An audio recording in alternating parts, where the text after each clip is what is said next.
Good morning, everybody. Welcome back to Matt and Cat Things.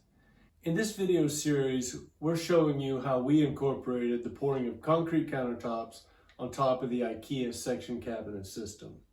Those two systems don't work perfectly together, so we're showing you how we figured it out. If you're new to this series, go back. There's two other videos that you can see how we got up to this point so far. In today's video, we're going to go over the installing of the plastic forms that get screwed down on top of the base that we've already shown you how we installed. And we're also going to install the clips and the fiberglass mesh that acts as a reinforcement layer so that concrete stays stable and doesn't crack. Just like you've seen them use metal rebar when you pour a garage pad or a driveway pad. In this application, we use a fiberglass mesh. So let's get to it.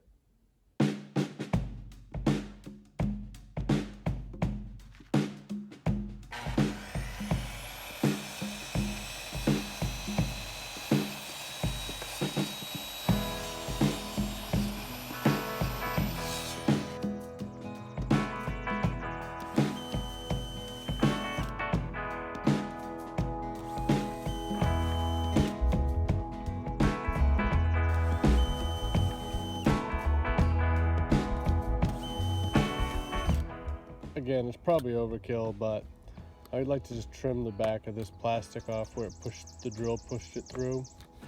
That way this sits nice and flush on the countertop.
Now the centerpiece, you're going to have to do some trimming. You see I cut this back so it doesn't interfere. Same thing here.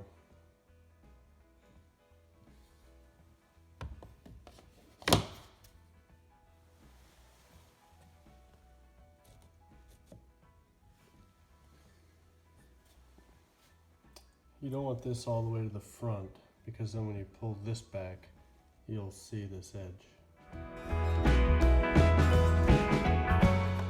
On these back pieces, I tended to drill the holes closer to the leading edge instead of in the middle. It's hard to get the right angle for the screw, and it tips it away from the wall a little bit, which I don't think is a problem, but it should be a little easier. Another thing I've had to work around is this little bump out that I put between the two cabinets. Back up. There's a 12-inch on the right here, and then a corner cabinet. And I had about a 1.75 gap, 2-inch gap in between I need to do filler for. I have another video where I showed how to do this. The problem is when you go to break this stuff off, this will be in the way. It won't allow you to rock it down. Under here you have all the clearance you need. What I did, I don't know if it'll work, is I took my razor knife and I scored inside this edge a handful of times to weaken that joint. I didn't cut it all the way through, but I did score it. Same thing down here. I scored the last couple inches in here so that when I go to bend it and break it down, it'll be weaker. Because you see, you're not gonna have the clearance to really bend it all the way down. Well, I got all the forms on. Wasn't too bad.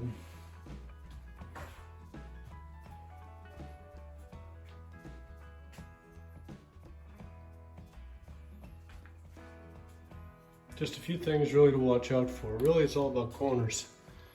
You've got to cut some of these back brackets out so they'll clear this.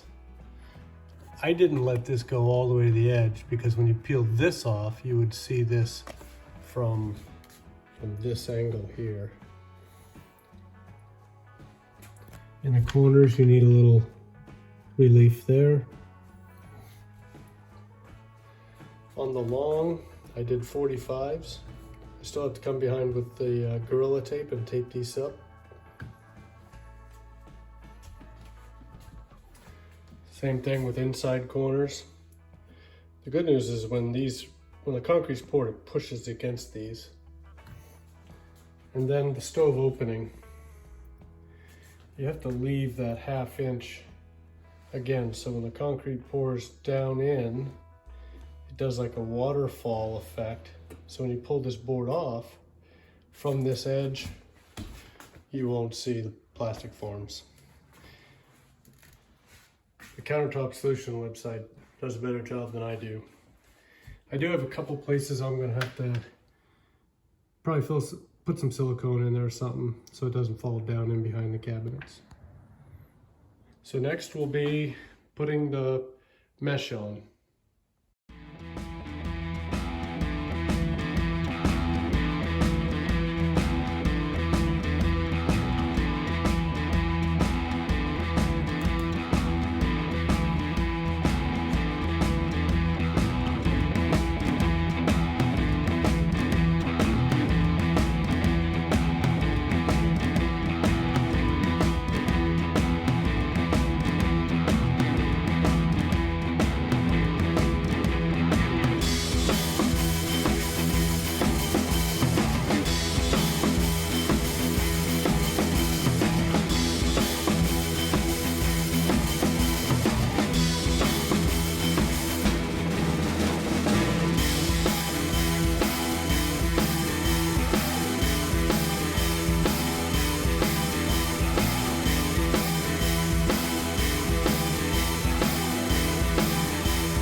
Well, here's what it looks like. Here's what it looks like when you're all done. It's pretty tight, should support. The concrete's loose enough that it'll go right through that.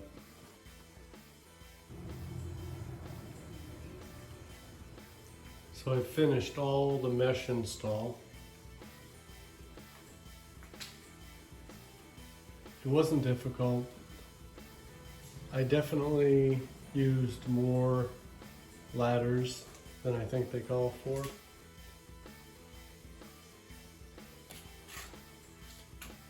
But I have pretty good confidence in the tautness of it and the material flowing down and keeping this at the right level, keeping the mesh at the right level.